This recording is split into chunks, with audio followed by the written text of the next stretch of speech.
Olá, meu nome é Mário Fialho. Bem-vindos à primeira aula do curso online de florais.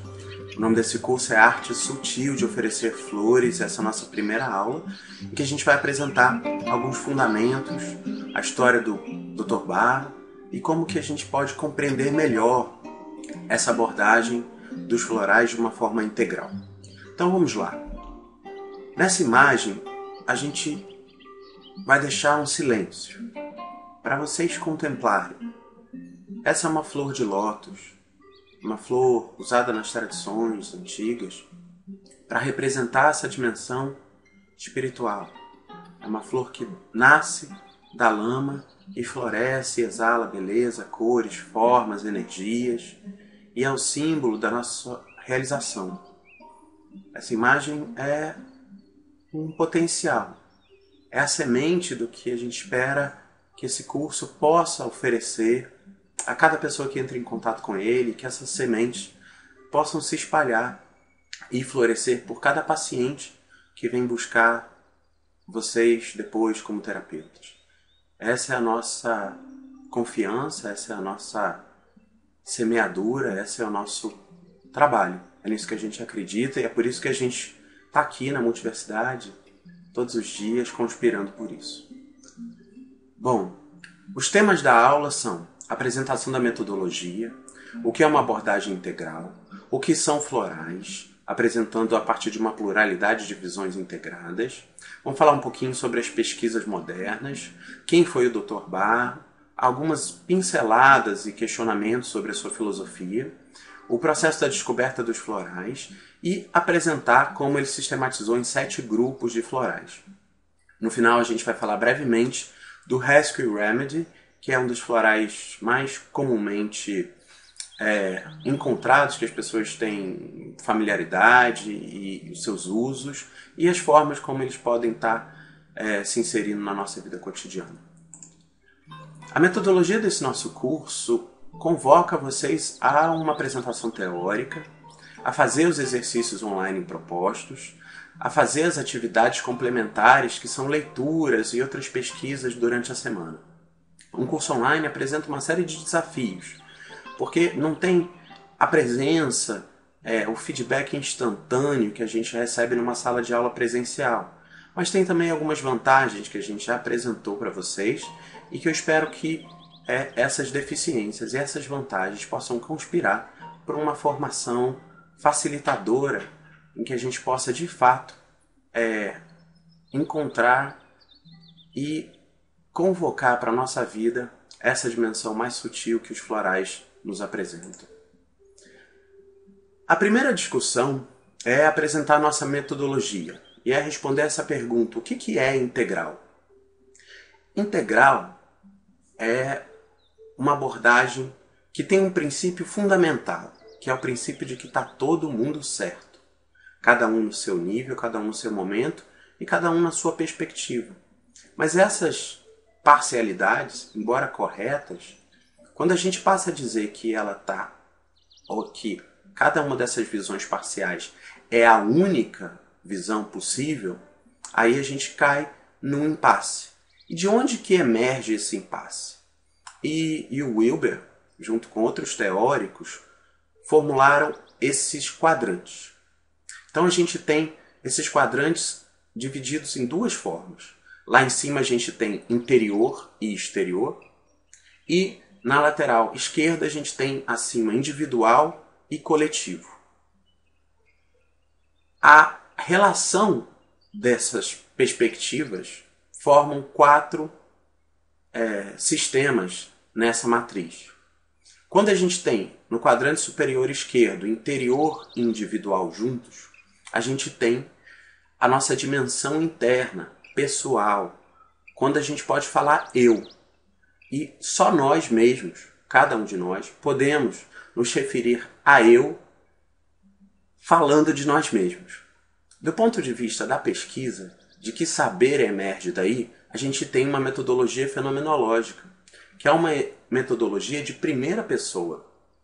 Primeira pessoa, quando a gente fala de primeira pessoa, estamos falando de nós, de eu, né? Nós já é o coletivo. E nessa metodologia de primeira pessoa, é absolutamente importante saber o que se sente, como percebe, não só do ponto de vista corpóreo, mas toda e qualquer ideia que emerja, sonho, fenômeno, sensação, experiência, estão nessa dimensão fenomenológica. E é preciso que a gente valorize essa dimensão como uma fonte de saber. No campo dos florais isso é absolutamente importante, porque é dessa dimensão que emerge o saber fundamental para a gente compreender como que os florais atuam na nossa vida, na nossa prática, e de como que acontece a emergência desses saberes. Como que as pessoas podem, então, dizer que tal floral promove qual efeito. No exterior individual, ou seja, quando a gente está considerando não a nossa dimensão interna, mas a externa, ou seja, os objetos, no caso, esse computador para o qual você está olhando, essa tela para a qual você está olhando, a gente tem um objeto. E a gente também pode compreender o comportamento humano da dimensão objetiva. E nisso a gente tem, por exemplo, um behaviorismo. Objetos de estudo do comportamento. Mas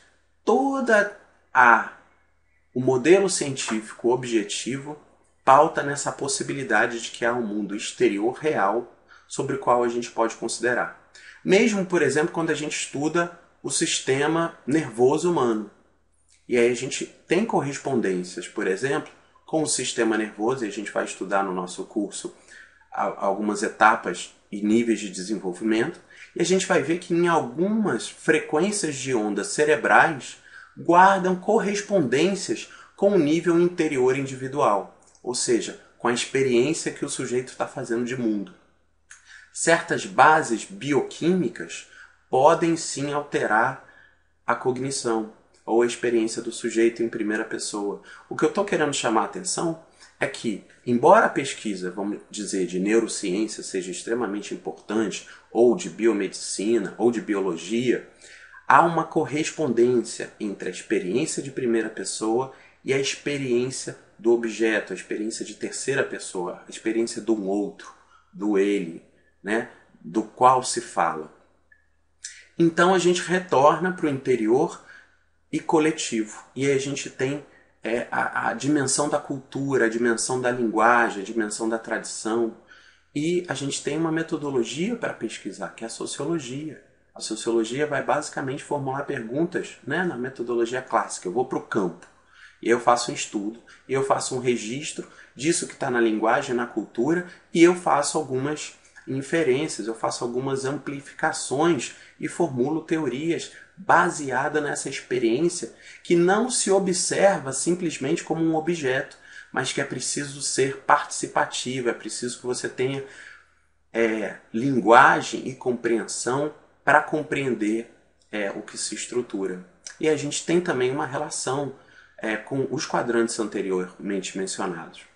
Por exemplo, quando a gente compreende que Lacan diz que o inconsciente se estrutura como linguagem, de uma certa forma está se referindo a toda essa possibilidade de organização do cérebro humano que evolui na dimensão da cultura, daquilo que se estabelece entre as pessoas, daquilo que emerge quando nós estamos, né, compreendendo o coletivo como nós, esse espaço que emerge quando as pessoas estão reunidas falando de alguma coisa.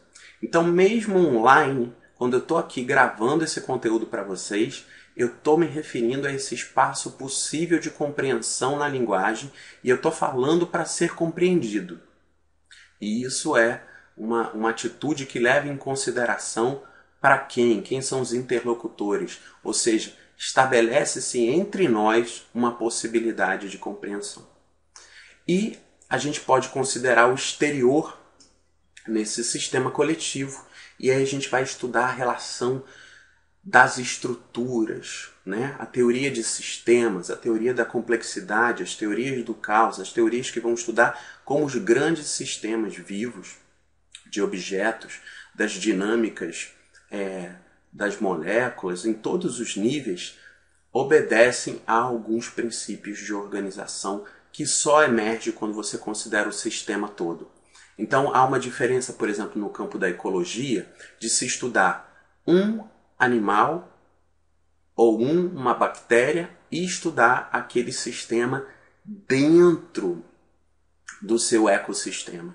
E aí você faz emergir uma série de funções, de relações no seu habitat, no seu nicho, que só aparecem quando a gente estuda o sistema dentro das suas relações. Tá? Então, o que cada uma dessas abordagens nos apresenta? Cada uma dessas abordagens nos ensina que todas são igualmente válidas. Assim como tem eu, nós, eles, tu, o sistema em relação, todas essas perspectivas são corretas, válidas e precisam ser levadas em conta. Qual que é o problema que acontece? É que a gente tem, por exemplo, no campo do floral, as pessoas lidando muito bem com a experimentação, tomando os florais, se sentindo bem e falando, nossa, isso funciona. E aí quando você vai para o campo objetivo e tenta comprovar isso, a gente ainda não tem as ferramentas para lidar com essa dimensão das energias sutis, de forma que a ciência crie um consenso em torno delas. Mas a gente tem, por exemplo, um uso cultural, né? E a gente vai falar um pouquinho mais sobre isso nesse próximo slide. Então vamos ver essas imagens, né? Eu vinha falando, por exemplo, quando você dá um floral para uma criança, ou você dá um floral para um animal, e ambos respondem de forma extremamente positiva, mudando o comportamento, percebendo uma dimensão de mais alegria, de mais integração interna, e você percebe essa melhoria, e a criança ou o próprio sujeito percebe essa melhoria, a gente tem um campo de empirismo radical, para usar a palavra do William James, que ele se referia a essa fenomenologia como abordagem. É quando você faz a experiência. E é super importante para a gente estudar o floral que vocês façam a experiência, que tomem os florais nas próximas semanas. Claro que quando a gente está num curso presencial, essa troca fica mais intensa de experiências.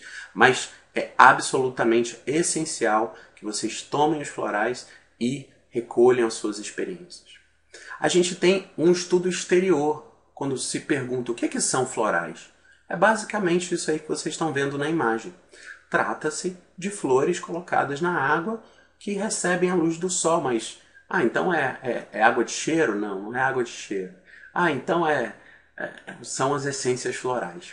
Acredita-se que esse sistema organizador pode ser transmitido através da água para os organismos vivos. Como isso acontece, qual o mecanismo sistêmico, se isso tem uma repercussão em nível molecular, a gente já tem algumas evidências, mas em nível biológico, fisiológico, bioquímico, ainda está para emergir o campo de pesquisa. Já tem evidências, mas isso está longe de ser um consenso científico. Tá? Tem a dimensão coletiva no quadrante inferior esquerdo, a gente já tem 100 anos de experimentação.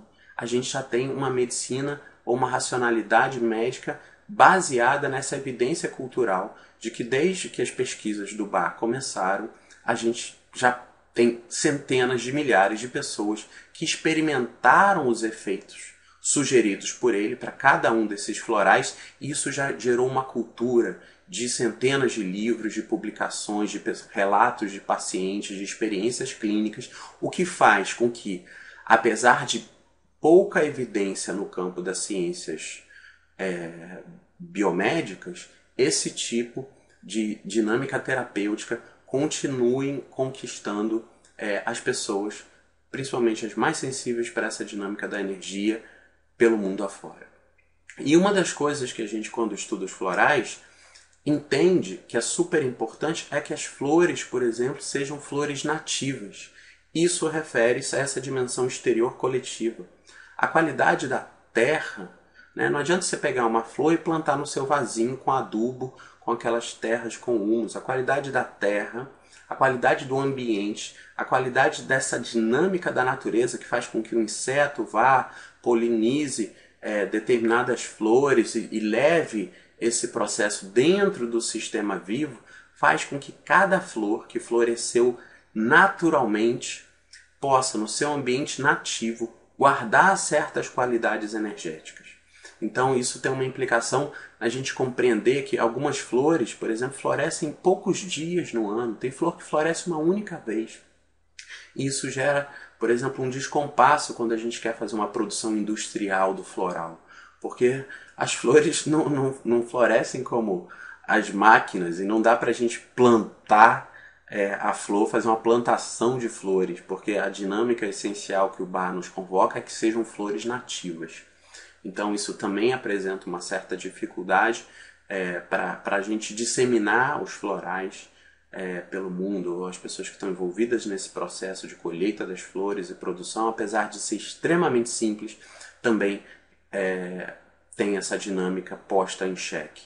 E a outra coisa é que muitas flores são compreendidas na sua relação.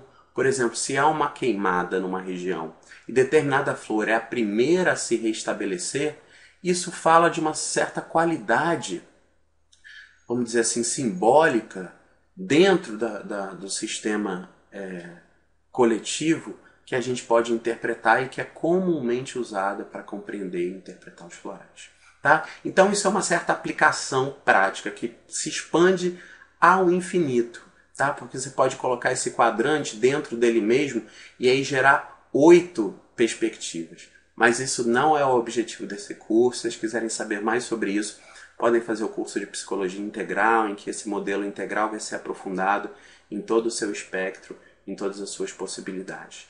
Tá? Para dar um exemplo, por exemplo, a gente pode considerar o interior de uma flor. De uma certa forma, a gente vai falar sobre isso. A consciência na flor, ela se percebe como uma certa dimensão. Isso é possível? E por que não? E por que sim? A gente vai até chegar a abordar um pouquinho mais sobre isso no futuro. Então, um dos modelos interessantes para a gente pensar é sobre as explicações científicas sobre os florais. Por exemplo, vocês já devem ter ouvido falar dessa dinâmica da energia das flores não, da água, né? Que é a pesquisa japonesa, que diz que a água, dependendo da qualidade vibratória que você oferta à água, ela vai se organizar, ou seja, o processo, né, as moléculas ali que se organizam de forma tetraédrica da água vão se cristalizar, vão se organizar de forma mais ou menos harmônica, em que a gente vê essas diversas mandalas que guardam algumas relações. Aquela água original ali é uma foto da água organizada a partir de um rio poluído, e essas são águas que guardam sentimentos e emanações de gratidão, de amor, de perdão. Todas essas emoções geram certos padrões organizacionais. Isso não é exatamente uma pesquisa científica, mas há bastante evidência desse processo. Já foi produzido no Japão, já foi reproduzido na França, em alguns países, mas isso as pessoas ainda estão um pouco reticentes sobre isso. Quem quiser ver um filme que explora de uma forma meio comercial esse tema, até diria, mas vale a pena a gente levantar essa hipótese, né? A hipótese levantada no filme que, por exemplo, se as nossas emoções fazem isso com a água, o que elas não farão com o nosso corpo, né? Então, a gente entender que, por exemplo, quando a gente sente raiva do outro, a gente está fazendo mal a nós mesmos, né? Essa dinâmica de intoxicação das emoções, e aí sim a gente já tem muita base científica para afirmar esse tipo de proposição. Então, um outro modelo que eu considero importante para a gente compreender essa questão do floral é um modelo holográfico. O modelo holográfico, não sei se vocês já viram hologramas, ele vai ter, mesmo numa parte pequena, uma representação do todo, tá? E isso, para a nossa abordagem de floral, quer dizer que mesmo numa gota d'água, a gente pode ter toda a qualidade vibratória do girassol representada. Isso, de uma certa forma, guardando outra proporção, quando a gente tem em cada célula do nosso corpo toda a informação genética do organismo inteiro, tá? Quando a gente tem numa gota do mar qualidades de todo o oceano. Mas aqui a gente está falando dessa dimensão holográfica mesmo, né? Vocês já viram um holograma, podem pesquisar mais sobre isso. Quando a gente pega uma parte do holograma, ele ainda retoma a mesma imagem original, né? Antigamente cartões de crédito vinham com holograma, se recortasse o holograma em partes, aquela pequena parte guardaria a informação. Mário, o que isso quer dizer do ponto de vista prático do floral? Isso tem uma implicação que é o seguinte: não importa a quantidade do estímulo, mas sim a qualidade do estímulo. Porque já que está se tratando de uma informação que é transmitida naquelas estruturas da água através da energia das flores, esse estímulo, na qualidade certa, que vai entrar então numa outra característica, né, que é a característica da ressonância, que vai entrar em ressonância com o sistema vivo, é que vai facilitar a sua organização de forma mais saudável. Tá? Ressonância é uma noção super importante na música, né, na matemática, na teoria das ondas e também nas teorias energéticas. Tá? A medicina chinesa, por exemplo, tem esse termo há muito tempo que ele chama de Guanyin, né? Que ele diz que a medicina chinesa é uma medicina das correspondências. Quando você estimula um ponto e ele atua numa área completamente diferente do seu corpo, é porque de alguma forma há um holograma, há uma correspondência de imagem entre uma área do corpo e outra, tá? Representada nessa dinâmica vital. E a mesma coisa, quando você toma um floral e ele é o que vai entrar em ressonância energética, né? Como a imagem mostra, que vai criar uma ondulação que vai permitir com que o seu sistema se organize. Esses estímulos contínuos ajudam o sistema sutil, principalmente o sistema energético emocional, a se organizar de forma mais saudável. Tá? Então, gente, essas são as reflexões gerais sobre alguns princípios para a gente compreender, e esse aí é o nosso herói. O Dr. Ba viveu de 1886 a 1936 e pesquisou as 38 flores que compõem suas essências através de princípios simples inspirados na homeopatia. A biografia do Ba é super interessante. Ao longo desse curso, que é um pouco mais curto, a gente não vai aprofundar muito, mas é bem importante a gente entender que ele era uma pessoa extremamente sensível, né, que se viu ameaçado de adoecer e percebeu, mesmo no início do século XIX, que não havia muito o que fazer no início do século XX,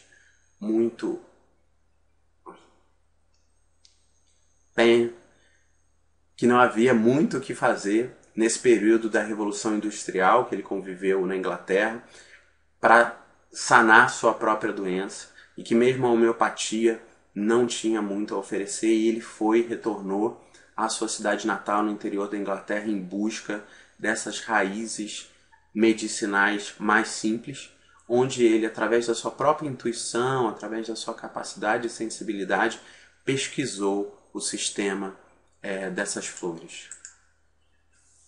Então foram anos de pesquisa com as flores, através da experimentação em si, em pacientes, através da intuição e da sensibilidade. Isso é um pouco uma questão que as pessoas normalmente formulam. Como que se descobriu isso? Bom, essa descoberta foi feita caminhando na floresta. E o Ba, às vezes, antes de encontrar a flor, se via atacado de desequilíbrios emocionais. Por exemplo, ciúmes.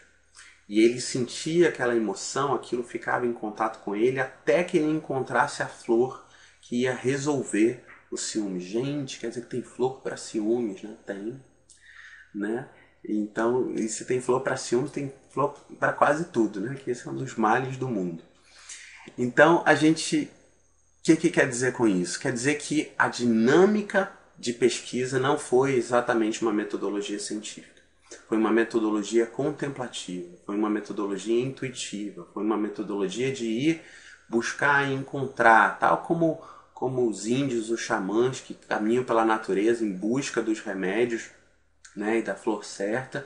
E a gente vai ver Tal como o Paracelso também falava, existem inscrições nas flores, existem qualidades energéticas nas flores que vão nos convocar e ensinar sobre as suas propriedades. Então o Bach estava atento a esses pequenos sinais, ele já conhecia as propriedades medicinais das flores, muitas, como a genciana, que é o gentian, já eram e são até hoje usadas com propriedades medicinais.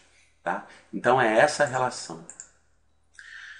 O Bach nos fala uma coisa bem interessante, ele diz que a saúde resulta dos nossos pensamentos, das emoções e sentimentos. Tá? Na época dele ainda não existia, hoje a gente tem uma noção que a psicossomática é absolutamente importante. Né? Mente e emoções, corpo são um único todo sistematizado. Essa divisão cartesiana, essa divisão mente e corpo, todos esses dualismos que ainda estão impregnados na nossa linguagem precisam ser superados. Tá? Mas aqui tem uma dimensão muito importante que a gente precisa tomar cuidado. Né? O corpo também desorganiza as emoções, não são só as emoções que desorganizam o corpo. Né? Então existe uma condensação orgânica, muscular, visceral, nas relações entre as nossas emoções, os nossos pensamentos, os nossos hábitos e a nossa vitalidade, a nossa expressão no mundo e a nossa consciência corporal. A gente vai falar bastante disso ao longo desse curso.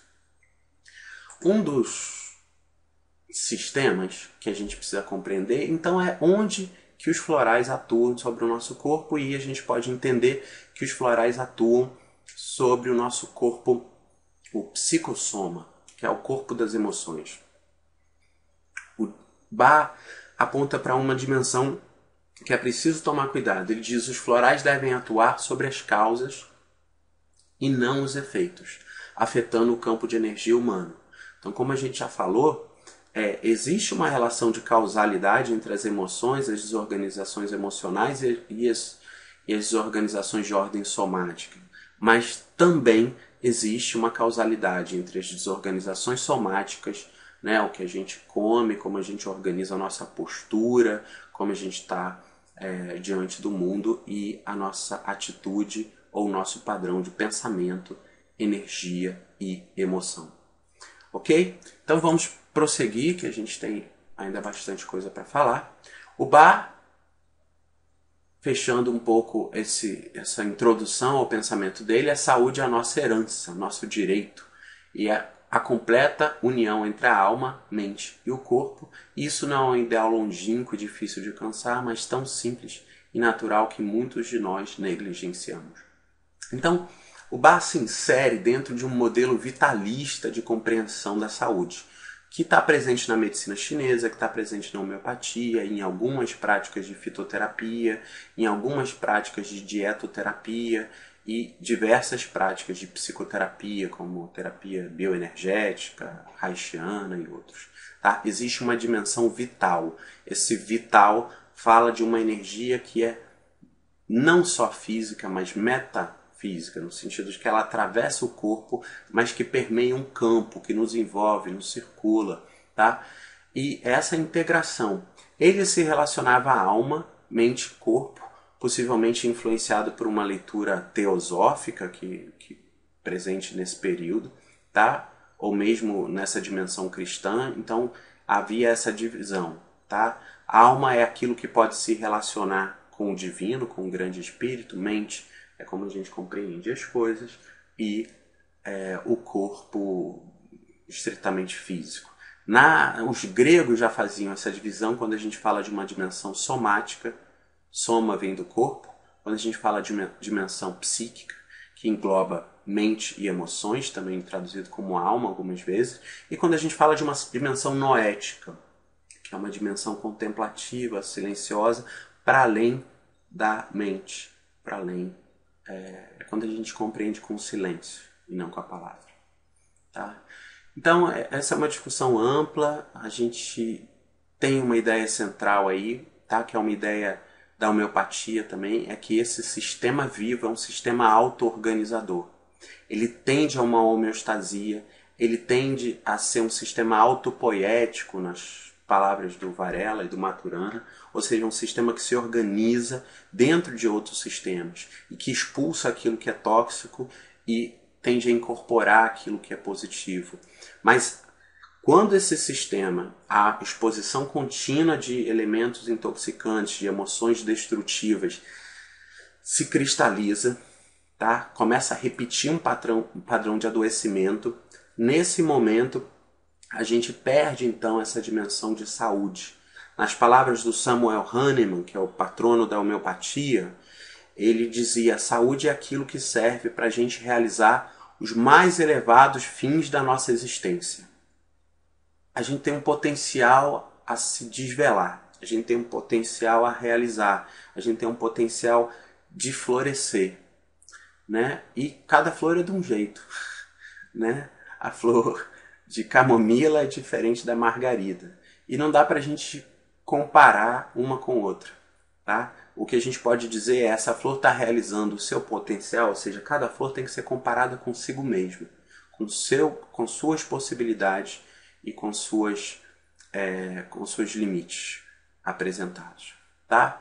Eu vou seguir em frente para a gente continuar o nosso estudo e quero apresentar os grupos que o Bach dividiu. O primeiro grupo que a gente vai estudar na próxima aula é o grupo do medo. Em seguida a gente vai estudar o grupo da incerteza, tá? Cada um desses grupos são grupos de florais que foram relacionados em alguns temas. Tá? Então, como o medo, a incerteza, a falta de interesse pelas circunstâncias atuais, todas elas são formas de desequilíbrio, são formas de adoecimento, são formas de alienação, são formas de restrição de sentido de vida. E como tais, a gente precisa escutá-las com ouvidos generosos e compassivos para facilitar com que as pessoas possam transcender essas experiências. O terceiro grupo é o grupo da solidão, e a gente vai ver como as formas de solidão podem sim se tornar patológicas, podem se tornar alienantes do mundo, de si, do outro. O quinto grupo é o grupo para sensibilidade excessiva às influências e opiniões alheias, né? Quando o que o outro nos diz nos afeta de forma destrutiva, né? Quando a gente pega pilha, quando a gente dá mais valor ao saber que vem do outro do que ao nosso próprio saber, é quando a gente está viciado em escutar do outro o que fazer, o que dizer, o que é certo e o que é errado, e são formas radicais de alienação. O sexto grupo é o grupo para desalento ou desespero, e a gente vai estudar uma série de florais. Embora essa garotinha não esteja assim tão desalentada e tão desesperada, vale a pena a gente olhar essa imagem. A gente vai ver florais são os mais pesados, né? São florais de situações críticas da vida e que são também grandes oportunidades de transformação. O sétimo grupo é o grupo da preocupação excessiva com o bem-estar dos outros. É quando a preocupação com as pessoas se torna fonte do nosso adoecimento, é quando a gente não consegue dar conta de si nem do outro, e isso vira causa de desequilíbrio. Tá? Gente, para encerrar essa nossa primeira aula, eu quero que vocês reflitam sobre o Rescue Remedy, tá? Esse floral que vocês podem tomar ele durante essa primeira semana, é recomendado que vocês tomem. Ele é composto do Star of Bethlehem, que é um floral para trauma, Rock Rose, que é um floral para medo, Impatience, que é um floral para irritabilidade, um Cherry Plum, que é um medo mais desesperado, um medo de si, e o Clematis, que é para falta de pé no chão. Tá? Isso é um resuminho, a gente vai estudar cada um desses florais a fundo. E uma atenção que ele não é para ser tomado de forma continuada, de longo prazo. Né? Ele é um floral usado principalmente para primeiros socorros, em situações emergenciais, físicas ou emocionais, traumáticas, antes e depois de uma cirurgia, por exemplo, após um acidente, uma situação de choque, né? Enquanto aquela qualidade aguda está ali presente, para padrões crônicos a gente vai estudar outros florais, mas mesmo assim é esse o floral que eu quero que vocês tomem durante essa primeira semana e façam essa experiência para trazer para a gente na semana que vem. Ok? Gente, Essa imagem é linda e fala justamente do que eu espero com esse curso, tá? Assim como esse dente de leão aí, assim como a gente sopra essas pétalas de flores pelo mundo, eu espero que esse sopro, que esse alento, que essa energia que os florais têm me ofertado já ao longo de muitos anos, a quem eu sou muito grato, né?